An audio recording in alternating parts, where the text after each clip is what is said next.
Selamat pagi, Bapak Ibu Saudara yang dikasihi oleh Tuhan Yesus. Shalom. Beberapa warta yang perlu mendapatkan perhatian pada hari ini, Minggu 13 Februari 2022, sebagai berikut. Yang pertama, kebaktian hari ini, firman Tuhan di GKI Wonosobo dilayani oleh Pendeta Eka Setiawan Tejo Kesumo. Sedangkan bakal jemaat dilayani oleh Penatua Obaja Nathanael Lekatompesi dan Ibu Murti. Yang kedua, Beston pagi dilaksanakan setiap hari Selasa dan Sabtu pukul 5.30 waktu Indonesia bagian Barat di Bina Kasih. Mohon kehadiran jemaat sekalian. Yang ketiga, persidangan Majelis Jemaat GKI Wonosobo diadakan pada hari Kamis 17 Februari 2022 pukul 17.30 waktu Indonesia Barat di Gedung Bina Kasih. Mohon dukungan doa anggota jemaat dan simpatisan.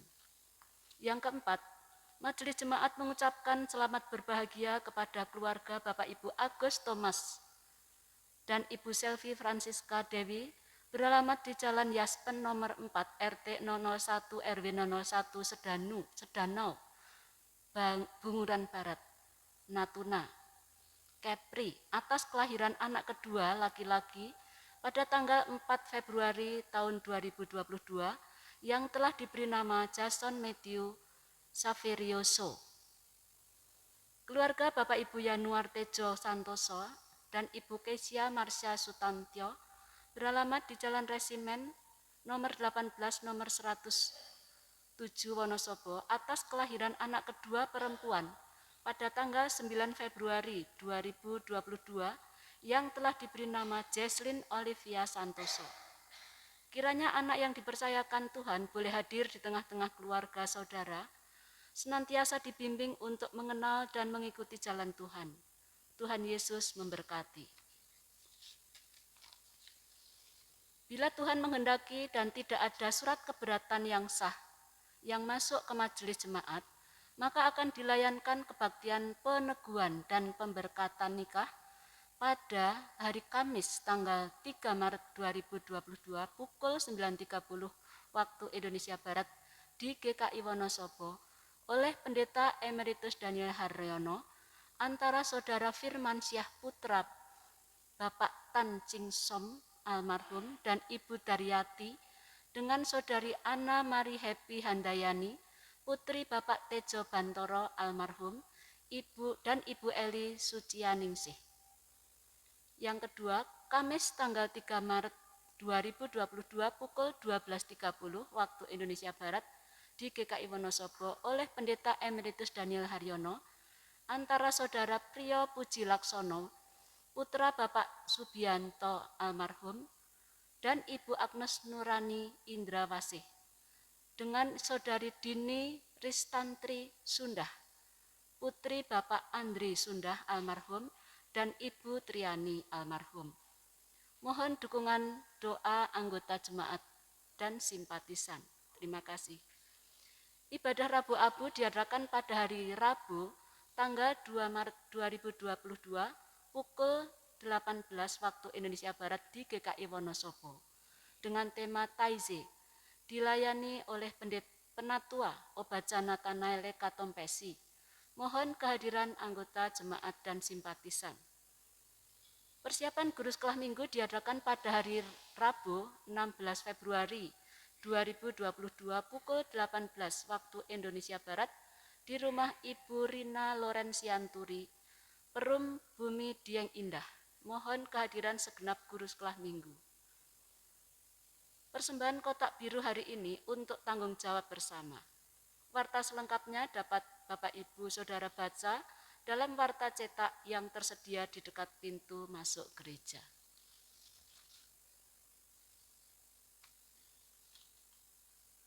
Umat yang terkasih dalam Tuhan Yesus Kristus, dewasa ini banyak sekali informasi atau berita yang dengan mudah kita dengar. Di tengah banyaknya suara, masihkah kita mendengar suara Tuhan? Saat ini kita akan mendengarkan sabda dalam liturgi. Mari menyambut Sang Sabda dengan bangkit berdiri dan menyanyikan Dari PKJ 13 bait yang pertama dan kedua. Kita masuk rumahnya.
Saudara, kita mengakui bahwa kebaktian ini berlangsung dalam nama Bapa, Anak, dan Roh Kudus.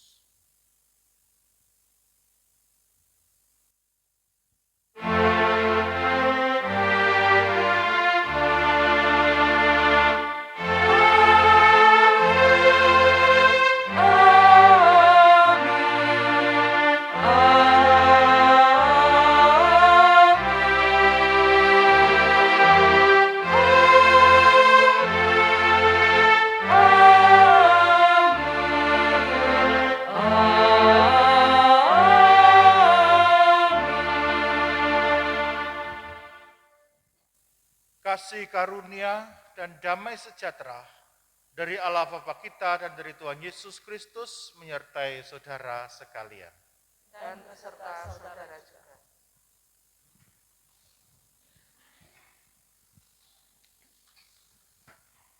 Selamat pagi Bapak Ibu saudara sekalian. Selamat pagi. Begitu banyak pengajaran yang diberikan oleh Tuhan Yesus. Namun demikian, apakah kita sudah menghidupi ajaran-ajarannya? Begitu banyak cara yang digunakan Tuhan untuk menyampaikan suaranya kepada kita. Namun demikian, apakah kita sudah mendengarkan suaranya? Saudara, hari ini kita akan belajar mendengar dan mengikuti suara Allah agar iman kita senantiasa bertumbuh.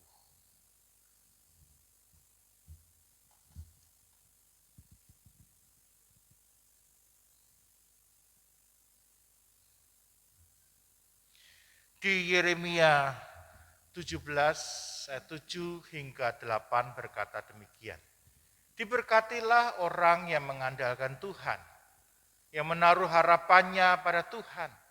Ia akan seperti pohon yang ditanam di tepi air, yang merambatkan akar-akarnya ke tepi batang air, dan yang tidak mengalami datangnya panas terik, yang daunnya tetap hijau, yang tidak khawatir dalam tahun kering, dan yang tidak berhenti menghasilkan buah.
Mari kita berdoa mengaku dosa kita. Bapa yang mengasihi kami, Bapa yang senantiasa mendampingi kehidupan kami. Ada Roh Kudus yang juga memampukan kami dalam menjalani kehidupan ini. Bapa senantiasa berkata-kata kepada kami dalam menuntun kami sehingga kami seharusnya berjalan di jalan yang benar. Pemazmur pun mengatakan, firman-Mu itu pelita bagi kakiku dan terang bagi jalanku. Tapi seringkali kami juga tersesat dalam perjalanan hidup ini. Karena kami tidak mau membaca dan mendengar firman Tuhan. Andai kata kami pun membaca mendengar, seringkali kami dikuasai oleh ego dan keinginan kami sendiri. Sehingga Tuhan hanya menjadi yang kesekian dalam kehidupan kami. Ampuni kami Bapa. Dan biarlah pada saat ini secara pribadi lepas pribadi datang kepadamu mengaku. Mohon dengarkanlah pengakuan kami ini Bapa.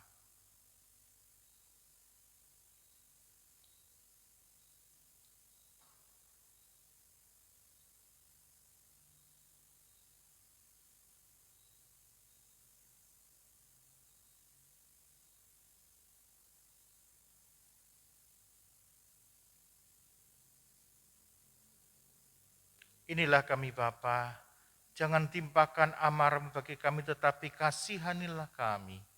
Di dalam cinta kasih Tuhan Yesus kami datang, mohon pengampunan-Mu. Amin.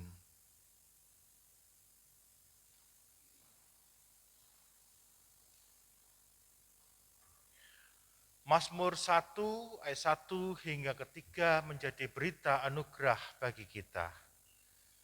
Berbahagialah orang yang tidak berjalan menurut nasihat orang fasik, yang tidak berdiri di jalan orang berdosa, dan yang tidak duduk dalam kumpulan pencemooh.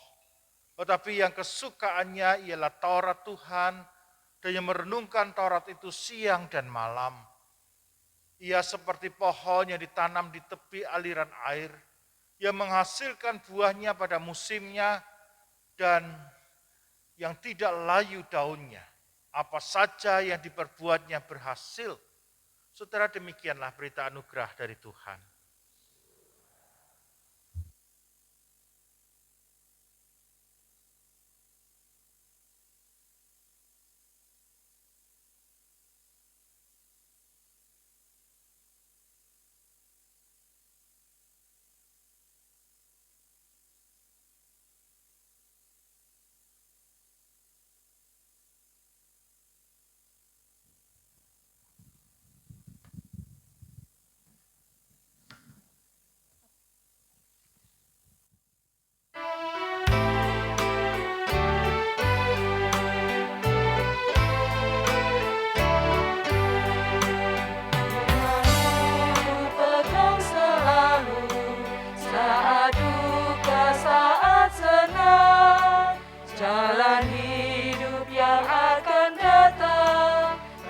Tuhan yang memegang. Pencobaan menghimpit aku dan menjadi keluhanku. Firman-Mu ku pegang selalu, sayapku tempat berteduh. Firman-Mu Tuhan ku pegang selalu. Hilanglah keraguanku,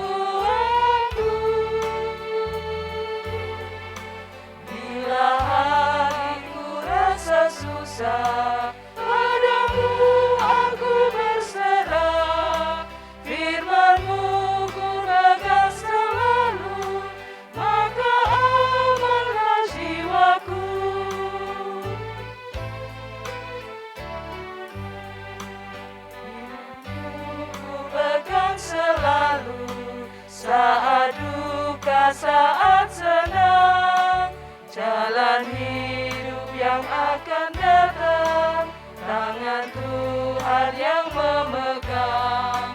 Pencobaan mengimpit aku dan menjadi keluhanku. Firman-Mu ku pegang selalu, biarlah tempat berteduh. Firman-Mu Tuhan ku pegang selalu. Hilanglah keraguanku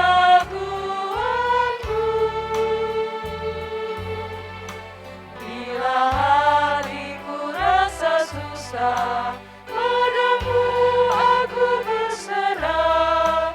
Firman-Mu ku pegang selalu, maka amanlah jiwaku.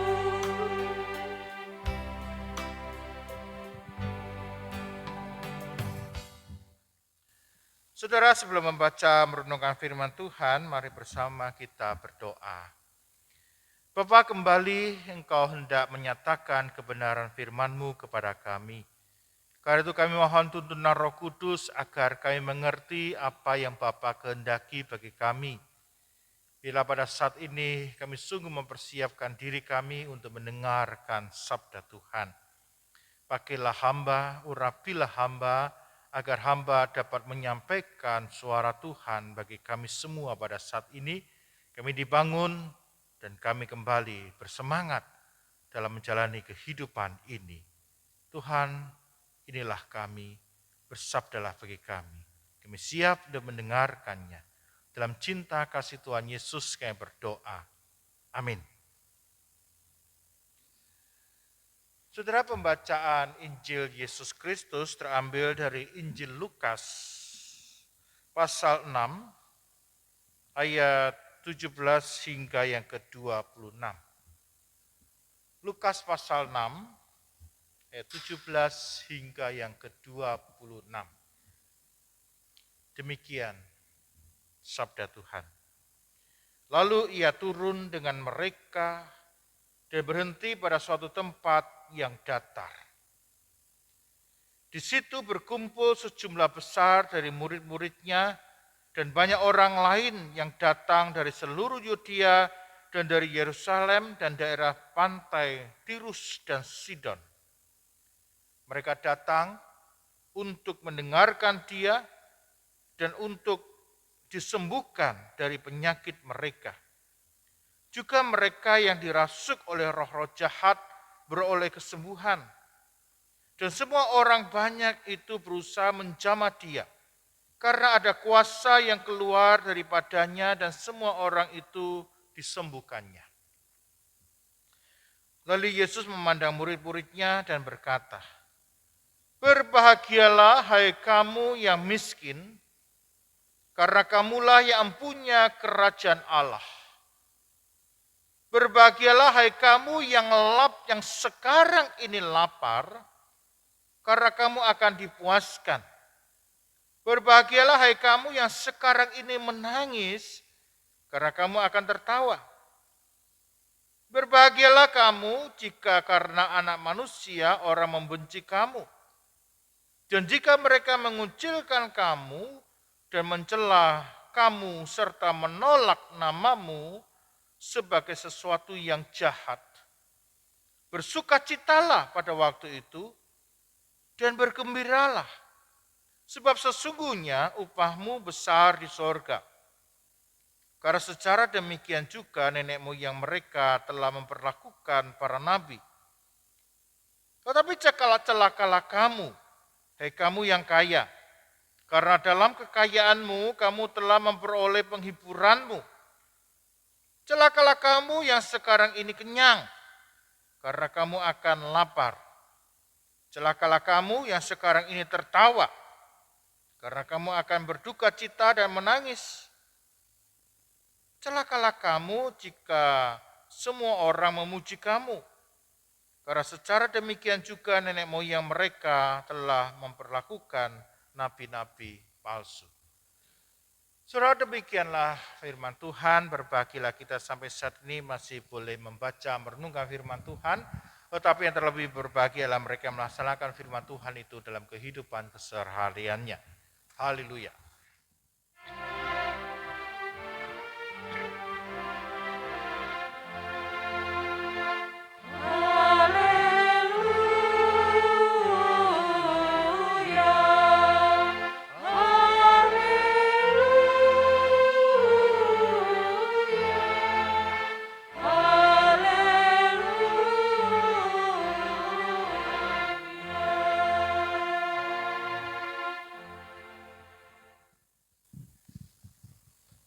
Saudara, kalau Imlek, masih Imlek ya ini ya, karena dalam tradisi Imlek itu sampai pada istilahnya Cap Gome. Cap Gome itu tanggal 15 setelah Imlek.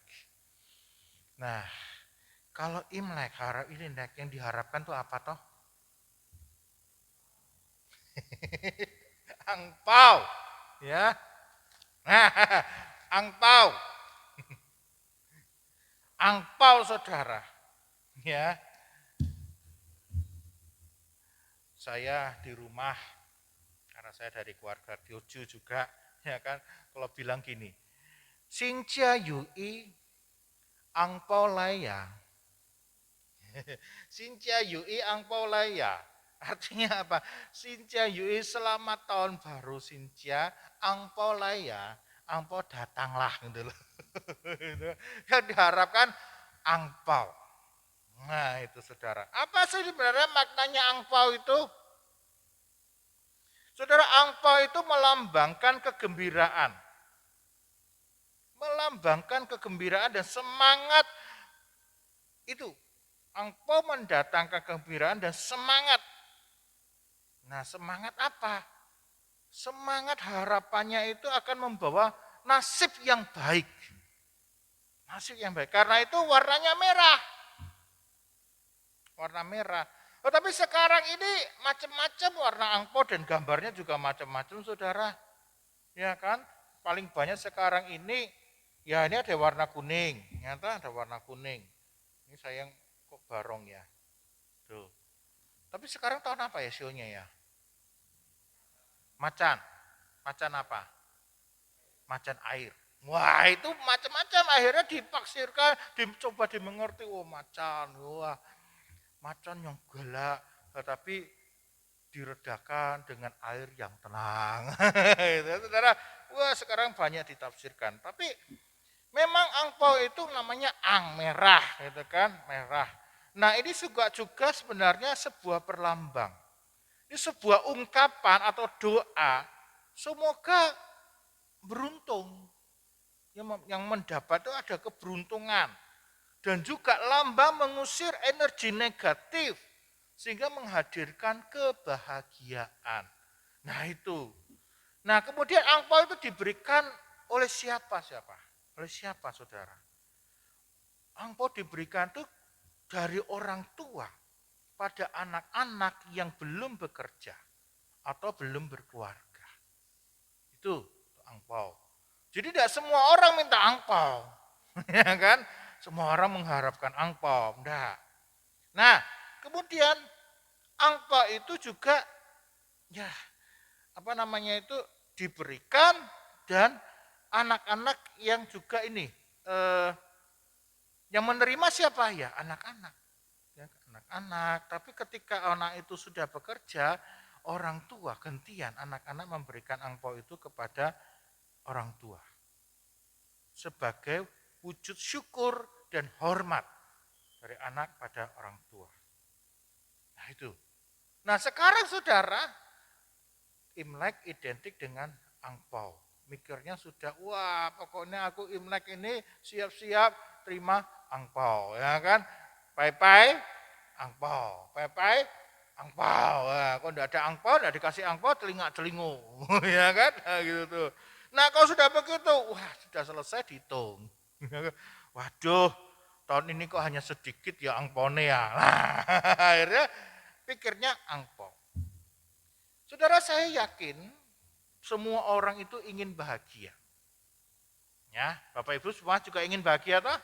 Saya yakin semua orang ingin bahagia. Hanya tiap orang mempunyai ukuran bahagianya sendiri-sendiri. Ada yang mengatakan aku bahagia kalau aku kaya raya. Karena dengan uang bisa membeli segalanya. Gitu tuh. Ya enggak usah seperti itulah, enggak perlu kaya-kaya sekali lah. Ya kan enggak perlu jadi sultan. Nah, sekarang misalnya sultan di Indonesia menjadi sultan begitu. Ya cukup, yang penting dapat hidup pas-pasan saja sudah oke lah. Ya kan, pas pengen ini, pas kepingin makan apa, pas ada, gitu kan. Pas kepingin pesiar, kok pas ada yang nawarin pesiar. Pokoknya hidup pas-pasan. Ya kan, pas ini ada, pas itu ada, ya sepodo wae ya saudara, itu tuh. Tapi juga ya ada juga bilang begini, aku bahagia ya yang penting cukup dengan yang putih aja lah, yang putih. Yang penting putih. Makan nasi putih aku juga sudah bahagia kok sama kamu, gitu kan. Kalau ya makan nasi putih, pakai baju putih aku juga sudah bahagia, ya kan.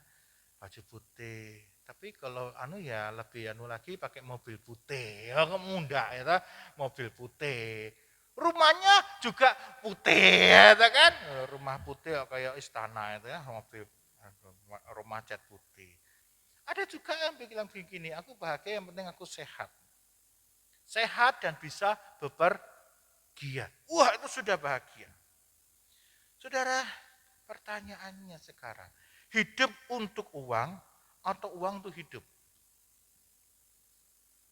Hidup untuk uang atau uang untuk hidup? Kalau hidup untuk uang, hidupnya itu digunakan untuk mendapatkan atau mencari uang. Nah, kalau tidak mendapat uang, hilang harapanku. Nah, akhirnya berpikir seperti itu. Nah, kalau uang untuk hidup, kalau tidak punya uang, tidak bisa hidup, sama aja, hilang harapanku. Nah, saudara, kalau itu cara berpikir manusia, ya kan, sehingga kebahagiaan itu ditentukan dari pihak luar. Ditentukan dari pihak luar. Aku bahagia karena ini, karena itu, ya kan, karena punya uang banyak, karena aku begini, karena aku begitu. Aku bahagia ya karena dia mengasihi aku. Lah kalau enggak bahagia dan seterusnya. Jadi kebahagiaan kita ditentukan dari pihak luar. Tetapi saudara, beda dengan yang dikatakan oleh Tuhan Yesus. Secara khusus di Injil Lukas tentang bahagia. Tentang bahagia. Ya. Nah, sayang kita enggak bawa Alkitab ya, gereja ya. Gitu. Sebenarnya bisa dibuka juga atau di HP sucinya Bapak Ibu juga ada di situ. Di situ dikatakan, yang dikatakan berbahagia justru mereka yang mengalami kesulitan. Yang dihindari orang. Dan kalau mungkin tidak terjadi pada dirinya, itu disebut bahagia. Coba lihat ayat 20. Tidak bisa lihat ya, coba lihat, kita lihat ya, saya bacakan. Berbahagialah hai kamu yang miskin. Ayat 21, berbahagialah hai kamu yang sekarang ini lapar. Berbahagialah kamu yang sekarang ini menangis. Miskin, lapar, menangis. Lalu lagi dikatakan di ayat 22, berbahagialah kamu jika karena anak manusia orang membenci kamu. Dibenci bahagia saudara, dikucilkan juga bahagia, ditolak disebut bahagia. Bukankah ini semua tidak mengenakan saudara? Tetapi Tuhan Yesus justru berkata apa? Ayat 23. Bersukacitalah pada waktu itu dan bergembiralah. Sebab sesungguhnya upamu besar di sorga. Karena secara demikian juga nenek moyang mereka telah memperlakukan para nabi. Loh saudara, miskin, lapar, menangis, dibenci, ditolak, dihina, difitnah. Kita disuruh sambut dengan sukacita dan gembira. Sebaliknya, yang didambakan manusia justru disebut celaka. Kita lihat ayat 24. Celakalah kamu, hai kamu yang kaya. Celakalah kamu yang sekarang ini kenyang. Tadi lapar, sekarang kenyang malah celaka. Tadi miskin, bahagia, sekarang kaya, celaka. Celakalah kamu yang sekarang ini tertawa. Berlawanan sekali. Karena kamu akan berduka cita dan menangis. Celakalah kamu jika semua orang memuji kamu. Ya saudara, itu. Saudara, kalau begini kira-kira kita akan mendengar dan mengikuti yang diajarkan enggak? Berbahagia yang miskin. Berbahagia yang sekarang ini lapar, menangis, dibenci, ditolak, dihina, difitnah. Disuruh gembira, itu yang berbahagia. Tetapi yang kaya, kenyang, tertawa, dipuji, itu malah disebut celaka. Kira-kira kita mau mendengar dan mengikuti yang diajarkan enggak?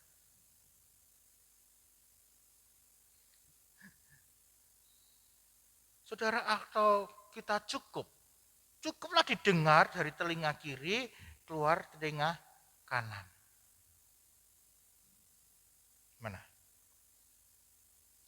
Karena itu buru-buru saudara mengikuti suara Allah. Mendengar saja rasanya juga sudah enggan toh. Udah males. Tapi Tuhan Yesus berkata, berbahagialah hai kamu yang miskin.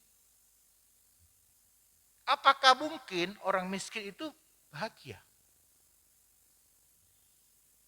Apakah orang sengaja menjadi miskin untuk mendapatkan kebahagiaan? Ada.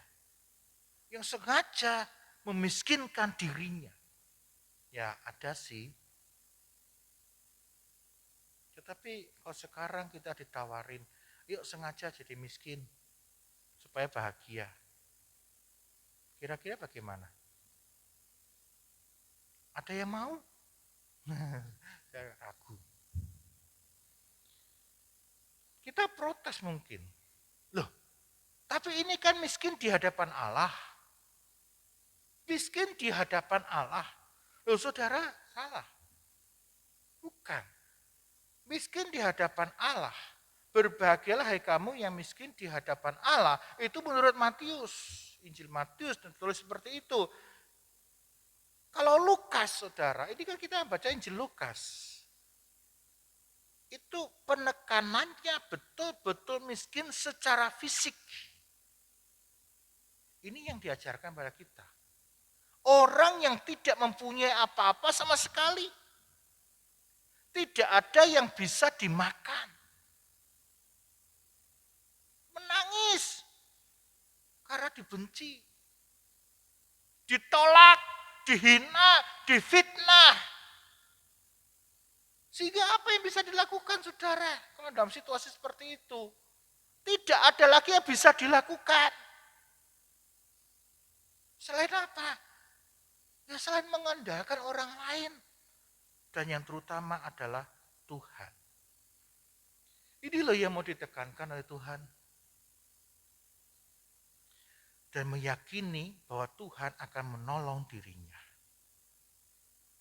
Karena itu ketika Tuhan Yesus berkata, berbahagialah orang yang miskin di hadapan Allah. Ia mengajak kita untuk menyadari apa? Menyadari kelemahan kita. Menyadari kenistaan dan ketidakmampuan diri. Dan dalam kondisi seperti itu kita diajak untuk menaruh percaya dan mengandalkan diri hanya kepada Allah saja. Dan kita mau taat sepenuhnya hanya kepada Allah. Bukan kepada yang lain. Bukan kepada harta benda kita. Bukan kepada kemampuan diri kita. Bukan kepada kekuasaan dan kehebatan kita. Sebaliknya, ketika Tuhan Yesus berkata, tetapi celakalah kamu, hai kamu yang kaya. Bukan berarti Tuhan Yesus juga tidak senang dengan orangnya. Bukan. Tuhan Yesus bukannya tidak senang dengan orangnya, enggak. Karena dalam pelayanan Tuhan Yesus juga ada yang kaya, yang melayani Tuhan Yesus, yang menyediakan ini, dan itu juga bersama-sama dengan Tuhan Yesus. Ada banyak saudara. Tetapi yang dibenci oleh Tuhan Yesus adalah sikap terhadap kekayaan yang merintangi mereka untuk berkomitmen terhadap Tuhan Yesus. Lebih khawatir kehilangan harta daripada kehilangan keselamatan. Lebih mengutamakan kekayaan daripada solidaritas. Dan menganggap harta lebih berkuasa dari segala yang ada, termasuk juga Tuhan. Karena itu di Lukas 12 ayat 15. Lukas 12 ayat 15 Tuhan Yesus berkata apa? Berjaga-jagalah dan waspadalah terhadap segala ketamakan. Sebab walaupun seorang berlimpah-limpah hartanya, hidupnya tidaklah tergantung daripada kekayaannya itu. Ini yang diingatkan oleh Tuhan Yesus. Karena itu saudara, ingatlah satu hal yang perlu kita waspadai dalam hidup ini apa? Yaitu keinginan. Keinginan. Keinginan inilah yang seringkali menggoda kita untuk akhirnya meninggalkan Tuhan dan menganggap diri aku mampu. Memang benar, salah satu faktor kemajuan dalam kehidupan manusia itu juga ditentukan oleh keinginan. Raihlah cita-citamu setinggi langit, itu keinginan. Bagus. Saudara, manusia dapat mencapai bulan, itu juga karena keinginan. Tetapi Hiroshima Nagasaki pun hancur, itu juga karena keinginan manusia menciptakan bom atom, menciptakan bom yang berdaya ledak sangat dahsyat. Menghancurkan, itu juga karena keinginan. Keinginan yang diwaspadai dapat memberi dampak yang positif bagi pribadi maupun kehidupan itu sendiri. Nah, demikian sebaliknya saudara. Bila tidak diwaspadai, keinginan dapat menghancurkan kehidupan ini. Saudara mungkin masih ingat pencobaan yang dilalui oleh Tuhan Yesus. Yang dicobai, ya, di situ diminta yang pertama adalah menjadi batu menjadi roti. Ya, masih ingat ya, batu menjadi roti. Loh, bukankah itu menjadi keinginan setiap orang, saudara? Asik loh ya, batu bisa jadi roti. Nah, bila itu mungkin tanpa berpeluh, ia bisa makan dengan nikmat. Tidak usah kerja keras, batu di mana-mana ada bisa jadi roti. Nah, saudara, kalau dapat dinikmati dengan mudah, mengapa harus dicari dengan sulit? Mendengar dan mengikuti suara Allah diperlukan adanya penyangkalan diri. Bukan keinginan kita yang diutamakan, tetapi ketaatan dan kepatuhan pada kehendak Allah. Amin.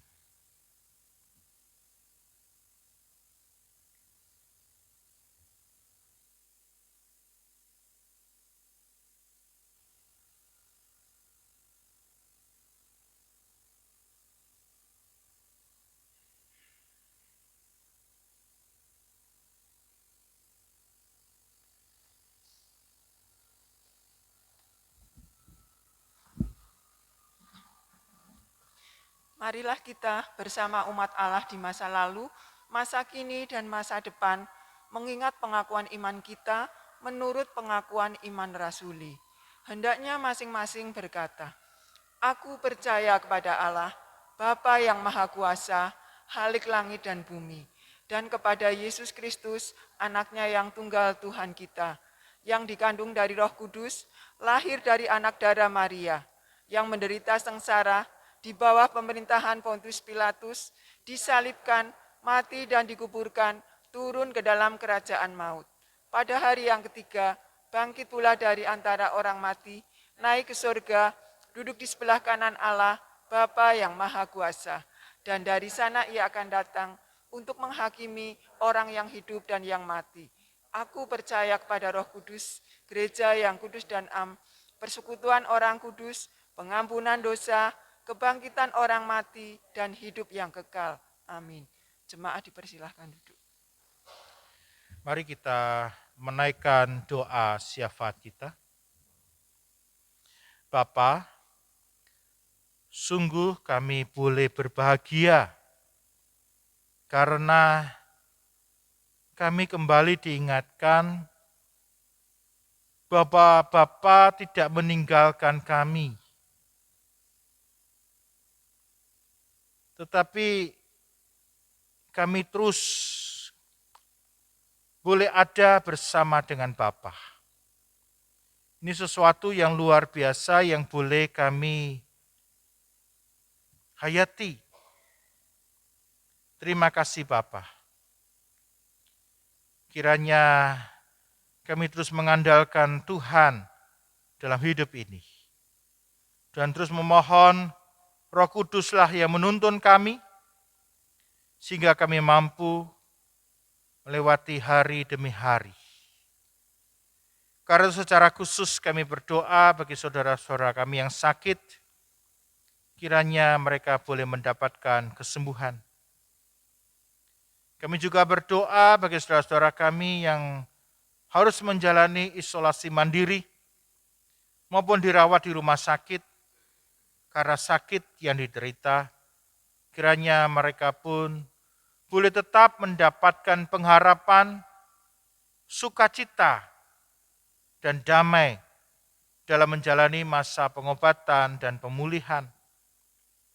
Berkat-Mu menyertai dokter, perawat, para medis yang ada, perlengkapan medis dan obat-obatan dipakai Tuhan untuk membantu saudara-saudara kami mendapatkan kesembuhan. Kami juga berdoa kiranya kami semua mampu menjaga diri di tengah kasus COVID-19 yang belum berakhir ini. Dan bahkan mulai diberitakan akan kembali terjadi lonjakan. Kiranya berita ini membuat kami juga bukan takut tetapi waspada dan tetap menjaga diri dengan baik. Bapa, kami berdoa bagi kegiatan gereja, kiranya melalui kegiatan yang ada di gereja ini membuat kami makin dekat dan mencintai Tuhan, dan juga mampu saling berbagi, saling peduli, saling mendoakan, saling menguatkan. Berkat-Mu menyertai rencana dari Penatua Obadjah untuk masuk dalam pemanggilan pendeta, mempersiapkan segala sesuatu untuk mengikuti percakapan gerejawi. Kiranya Tuhan akan menolong saudara Obadjah untuk mempersiapkan diri dengan baik. Seluruh pejabat gerejawi kiranya juga diberkati beserta dengan pengurus badan pelayanan yang ada. Kami juga rindu gereja-Mu menjadi berkat bagi banyak orang. Berkat-Mu menyertai pemerintah Kota Wonosobo. Berkat-Mu menyertai pemerintahan kami dari Presiden, Wakil Presiden, Menteri, anggota DPR, MPR diberkati juga oleh Tuhan. Ya Bapa, ketika kami pulang dari tempat ini, kami percaya tangan kasih setia Tuhan tetap mendampingi kami, memampukan kami untuk tetap berkarya dengan baik. Biarlah kami sungguh boleh menjadi suami yang baik, istri yang baik, orang tua yang baik, anak yang baik, pekerja, anggota masyarakat, anggota gereja. Kami semua hadir dan juga menjadi berkat. Terima kasih Bapa, dalam cinta kasih-Mu kami berdoa dan memohon. Amin. Saat ini kita diberikan kesempatan untuk memberikan persembahan. Adapun nats persembahan diambil dari kitab Roma 12 ayat 1. Karena itu saudara-saudara, demi kemurahan Allah aku menasihatkan kamu, supaya kamu mempersembahkan tubuhmu sebagai persembahan yang hidup, yang kudus dan yang berkenan kepada Allah. Itu adalah ibadahmu yang sejati. Mari kita bangkit berdiri untuk menaikkan doa persembahan kita. Ya Tuhan Allah Bapa kami dalam Yesus Kristus, terima kasih selamat pagi Tuhan untuk sapaan-Mu melalui bacaan firman-Mu. Dan terima kasih Tuhan untuk berkat yang boleh kami terima sepekan ini. Saat ini kami mempersembahkan sebagian berkat yang Tuhan berikan kepada kami untuk terus memuliakan nama-Mu. Tuhan pakai tangan majelis untuk mengelola persembahan ini dengan lebih bijaksana dan lebih bertanggung jawab. Terima kasih Tuhan, dalam nama Tuhan kami Yesus Kristus kami berdoa dan bersyukur. Amin.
Saudara, arahkanlah hatimu kepada Tuhan.